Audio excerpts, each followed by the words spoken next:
Buenos días muchachos, en esta oportunidad vamos a tener una clase que va a permitir la continuación del tema de semiótica musical. Esta clase la vamos a iniciar con esta imagen muy recurrente a la época de los 60. Es la imagen del escenario de la grabación de la canción All You Need Is Love de los Beatles. Esta canción fue presentada en un programa en vivo, fue una de las primeras transmisiones musicales hechas en vivo, vía satelital, en un programa llamado Our World de la BBC de Londres. Como recordarán, esta canción es bastante importante porque es uno de los grandes hits de los Beatles y porque básicamente resume todo el momento de la psicodelia del hipismo antiguerra de Vietnam en la década de los 60. ¿Por qué traigo a colación esta canción? Porque, si no la han escuchado, sugiero escucharla. Esta canción inicia con una melodía muy importante, bastante famosa, que es la Marsellesa. Como bien sabemos, es el himno de Francia, pero tiene un significado bastante importante y que se relaciona con toda esta época de la Revolución Francesa, ¿no? Es una cita que aparece en esta canción de los Beatles y que es bastante curiosa, ¿no? Sin embargo, no es la única cita que aparece, ¿no? A lo largo de la canción tenemos citas no solo a la Marsellesa francesa, sino también a la obra de jazz de la década de los 90 estadounidense con la obra On the Mood de Glenn Miller, la invención en fa mayor de Johann Sebastian Bach y inclusive una autocita a ellos mismos con la canción She Loves You, el segundo hit que tuvieron los Beatles en las listas de Estados Unidos y del Reino Unido. ¿Por qué traigo a colación este ejemplo? ¿Sí? Porque resulta interesante revisar qué tipo de significados nos pueden suscitar estas apariciones de estos músicos, incluyendo a ellos mismos, dentro de esta versión de All You Need Is Love. Esta es una pregunta que hasta el día de hoy no ha sido resuelta, pero sí nos permite hacer sugerencias y entender que no están puestas al azar, que tienen un sentido sígnico muy potente y que efectivamente, para la persona que pueda reconocer estas citas, va a ser de suma atención y va a generar un lazo, digámoslo así, emocional mucho más efectivo con la canción de los Beatles. La pregunta, reitero, continúa sin ser resuelta el por qué estas citas, ¿no? Algunos sugieren que la Marsellesa apela al sentido de la libertad, igualdad y fraternidad típicos de la Revolución Francesa, esta vez en un contexto hippie, ¿sí? La relación con Bach y la relación con los Beatles, asimismo con la relación de Glenn Miller, pueden remitir a grandes fenómenos musicales y puedan ser unas citas que sirvan para darle autoridad a la canción, ¿sí? Pero estos son simplemente especulaciones. Otro tipo de citas, en este caso una cita bastante particular, sucede en la canción All by Myself del músico pop estadounidense Eric Carmen. También sugiero escucharla poniendo atención a una cuestión interesante. Si escuchamos la canción, nos podemos dar cuenta que la canción tiene un contenido emocional bastante particular. Sin embargo, si nos permitimos tener la competencia específica, podemos reconocer que esta melodía es muy similar, por no decir igual, al segundo movimiento del concierto para piano número 2 de Rachmaninoff, el Adagio sostenuto, ¿sí? El caso de esta cita aquí, ¿sí? Resulta bastante interesante, ¿no? All by Myself, naturalmente, es el tema más famoso de este músico estadounidense, Eric Carmen. Y pues básicamente la melodía principal de la canción está tomada del tema principal del segundo movimiento de Rachmaninoff, ¿sí? Eric Carmen, digámoslo así, estudió piano clásico en su niñez y se familiarizó básicamente con la música de Rachmaninoff y de otros autores posrománticos y de las composiciones clásicas que puso en varias de sus canciones, ¿no? Él simplemente en este caso se apropió de esos elementos pensando que era un crimen que el público en general no se expusiera y cito, a estas espectaculares melodías de la música clásica. Pensé, reitera Carmen, que esto era una manera de traer algo de la música clásica que amo, de incorporarla en una canción pop para una nueva generación de chicos e introducirlos a esas melodías hermosas que de otra manera no podrían escuchar. En este caso tenemos una relación de significados muy interesante porque es básicamente una apropiación que se reutiliza y se transforma en otro contexto totalmente diferente al original. Sin embargo, también podemos eh, indagar por estas relaciones entre obras en un contexto mucho más personal. En este caso traigo a colación la obra del compositor austriaco Franz Schubert, quien en su fantasía Wanderer eh, aparece un tema que es propio del autor. La fantasía está en do mayor. Wanderer significa caminante, vagabundo en el sentido no peyorativo de la palabra vagabundo, ¿sí? Es decir, aquel que se para frente al mundo a observarlo de una manera, digámoslo así, muy romántica, ¿no? La fantasía, perdón, como menciono, está en do mayor, sin embargo, el adagio, que es el segundo movimiento, está en una tonalidad bastante lejana, do sostenido menor. Lo que llama la atención, sin embargo, es que este tema de este adagio es parecido, sino por no decir igual, a un ciclo, a una canción, a un lied del mismo autor, también titulada Der Wanderer de 1816. Para mayor curiosidad, las dos melodías, ¿sí?, tienen una similitud muy recurrente. Y la parte del texto en el lied menciona lo siguiente, estas palabras, ¿no? El sol se me antoja aquí tan frío, las flores marchitas, la vida vieja, cuanto habla la gente, ruido vacío, en todas las partes soy extraño.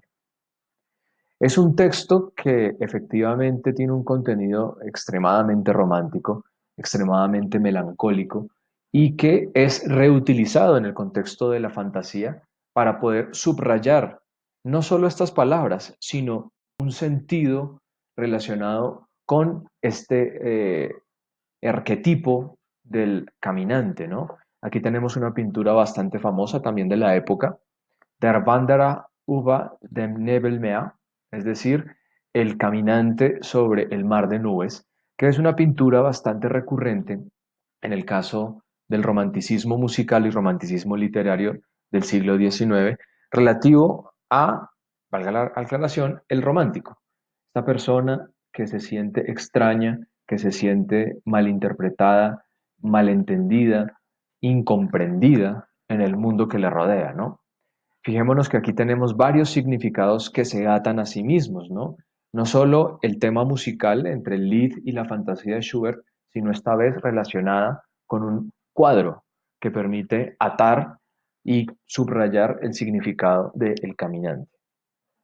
Todos estos ejemplos que he dado me los he permitido para traer a colación un concepto muy importante en la semiótica que es el concepto de la intertextualidad.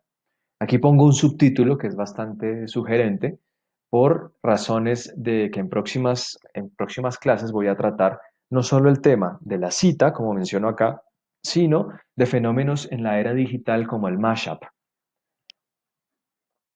Antes de empezar, hagamos a colación ciertas definiciones. El término o el concepto de intertextualidad, digámoslo así, que lo confecciona una semióloga llamada Julia Kristeva en el año 69. Y dice lo siguiente, todo texto se construye como un mosaico de citas. Todo texto es absorción y transformación de otro texto. ¿Sí?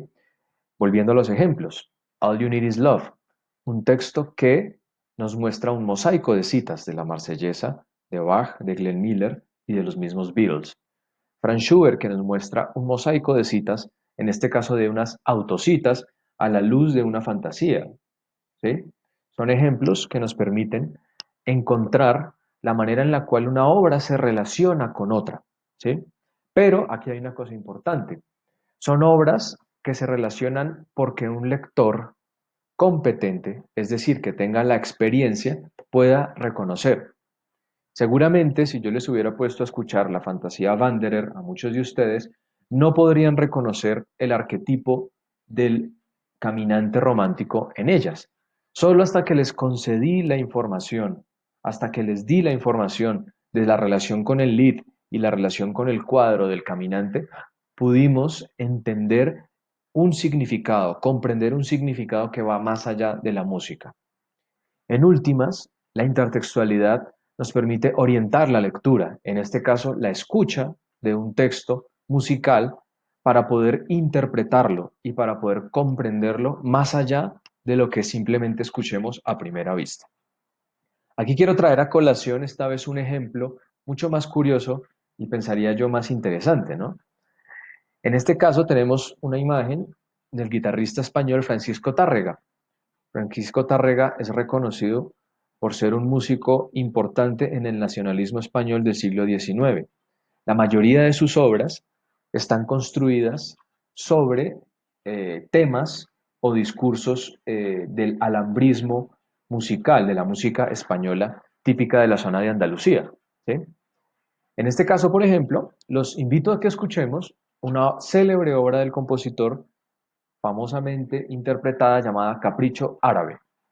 La obra inicia con una breve introducción muy española, típica española, e introduce el tema que estamos viendo aquí en la pantalla, en la partitura. ¿Sí? Este tema, a primera vista, podemos entenderlo como bastante prototípico de el estilo español.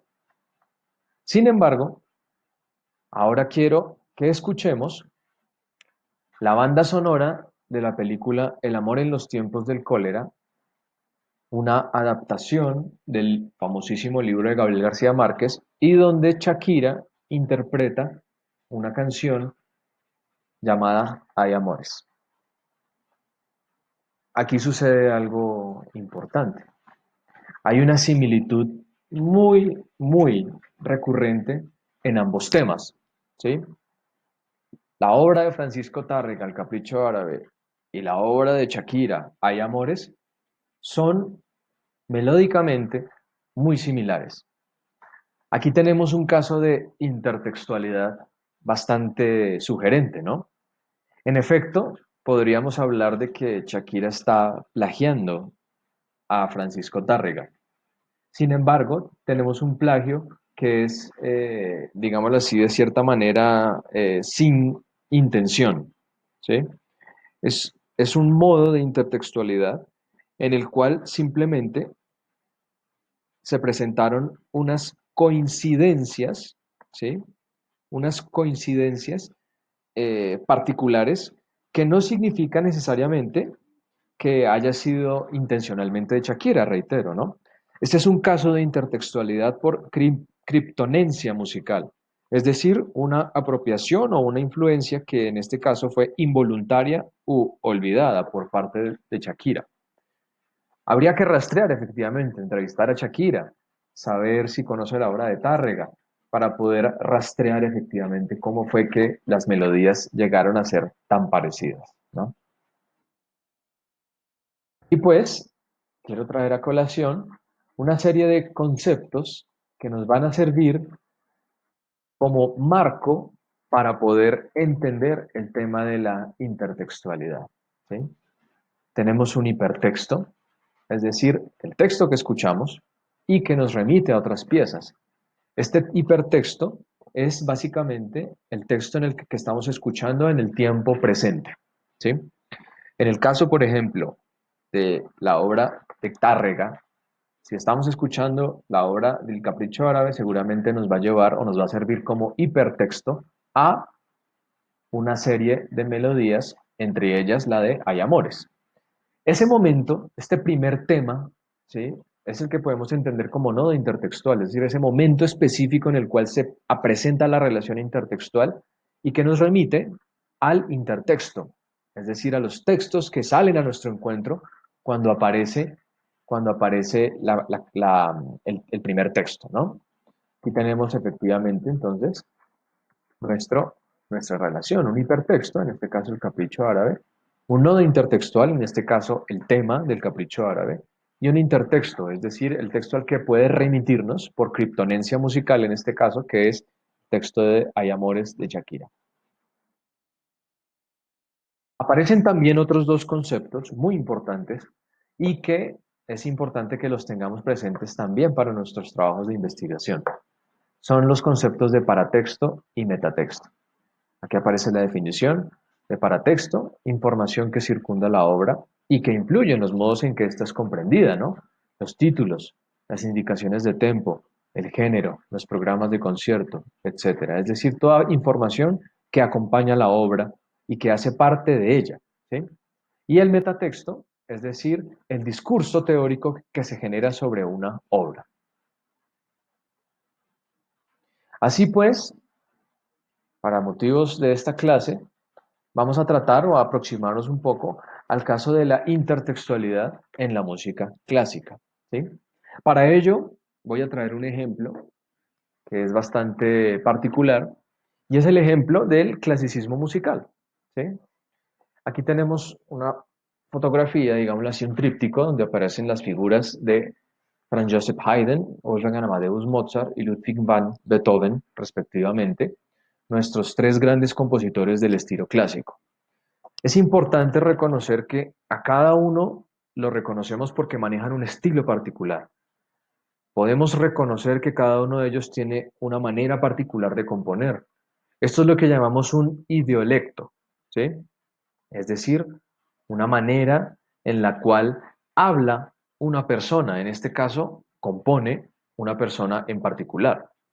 Sin embargo, tenemos presente que estos tres compositores son la primera llamada primera escuela de Viena, es decir, el centro, el círculo importante de lo que configura lo que nosotros conocemos como música clásica. Es decir, es lo que conocemos como la tradición en la música clásica. Cualquier persona que quiera entrar a dialogar con este tipo de música tiene que pasar obligatoriamente, ¿sí? Digámoslo así, por esos tres compositores para tener una comprensión muy completa, lo más completa posible del estilo clásico, ¿sí? Para poder ilustrar esto de una mejor manera, voy a traer a colación un género musical bastante importante durante el clasicismo, que es el del cuarteto de cuerdas. El cuarteto de cuerdas es un formato que consta de dos violines, una viola y un violonchelo en su formato convencional, ¿sí? Es un formato que podríamos rastrear inclusive con otro tipo de formatos que salen del barroco, como son la sonata trío de Arcangelo Corelli o los conciertos A4, concerti A4 de Galuppi y Baldassari, ¿sí? Del Baldassare Galuppi. Estos dos antecedentes nos pueden permitir revisar cómo el cuarteto de cuerdas no solamente surge de la nada, sino que no surge de la nada, sino que viene traído por una tradición que puede arrastrarse inclusive desde el barroco. Sin embargo, entendemos que el compositor más importante dentro de este género fue Franz Joseph Haydn. Concretamente hay una obra importantísima de Haydn que es el Opus 33, una serie de cuartetos que van a marcar la pauta en el clasicismo al momento de componer cuartetos de cuerda. El cuarteto de cuerda, efectivamente, también tiene una consecuencia, un consecuente es la obra de Mozart, ¿sí? Mozart, luego de su encuentro con Haydn en 1781, fueron muy buenos amigos hasta la muerte de Mozart, porque Mozart murió primero que Haydn. Mozart siempre rindió homenaje y reconocimiento a Haydn y Haydn a Mozart, ¿sí? Esto se devela en una serie de cuartetos dedicados a Haydn por parte de Mozart y que configuran, digámoslo así, una síntesis o una consecución de la importancia del género en el siglo XVIII, ¿sí? Sumado a esto, también podemos ver que el Opus 33 de Haydn tiene una soberana influencia en los seis cuartetos que hacen parte del Opus 18 de Beethoven, ¿sí? Así pues, tenemos una tradición que se configura no solo a través de esos tres compositores, sino que se puede rastrear a través del tiempo con otros formatos como la sonata tríada del concierto A4, ¿sí? En este sentido, desde el punto de vista semiótico, comprendemos que cada una de estos obras corresponden a ser textos que se pueden relacionar de manera intertextual y que, si bien no tienen ninguna relación a primera vista, sí nos permiten comprender nexos para configurar una tradición que va a ser el cuarteto de cuerdas, ¿sí? En últimas, tenemos idiolectos particulares que nos permiten relacionar a nivel analítico con una tradición que es el cuarteto de cuerdas, ¿sí? Esto nos permite hablar básicamente de la manera en la cual cada uno de estos autores ha sido influenciado por sus predecesores para construir a través de un trabajo de préstamo y de reciclaje musical y de reutilización, a través de una reutilización, componer un género como el del cuarteto de cuerdas, ¿sí? Puede que hayan cosas que efectivamente surjan de manera involuntaria en los compositores, pero aquí tenemos un caso en el cual las relaciones pueden ser conscientes, ¿no? Los cuartetos Haydn, que fueron dedicados al compositor por parte de Mozart, y el Opus 18, que también remite a una tradición configurada por Haydn y por Mozart. Así pues, por ejemplo, tenemos una aplicación bastante interesante del concepto de intertextualidad respecto al tema del cuarteto de cuerdas. Finalmente, quiero dejar esta lista, que ya miraremos a fondo después, sobre los diferentes tipos de intertextualidad que existen en la música clásica. Básicamente hay tres modos de uso, ¿no? La inclusión de elementos de una pieza preexistente en una nueva. Estos son la cita, la reutilización y la cita expandida. La yuxtaposición de elementos preexistentes por lógicas de ensamblaje. Estos son el quodlibet, el popurrí, el pasticho, el patchwork y el collage. Y la intervención en una pieza preexistente. ¿Cuál? Transcripciones, arreglos, adaptaciones, versiones, reescrituras, paráfrasis, glosas o coplas e intervenciones conceptuales, ¿sí? Por ejemplo, en el caso, en el caso de Schubert, tenemos un uso de una cita expandida, ¿sí? El caso de una cita que empieza a ser alargada en el contexto de la fantasía de la fantasía Banderer para construir esta obra, ¿no? En el caso del capricho árabe y de Shakira, ¿sí?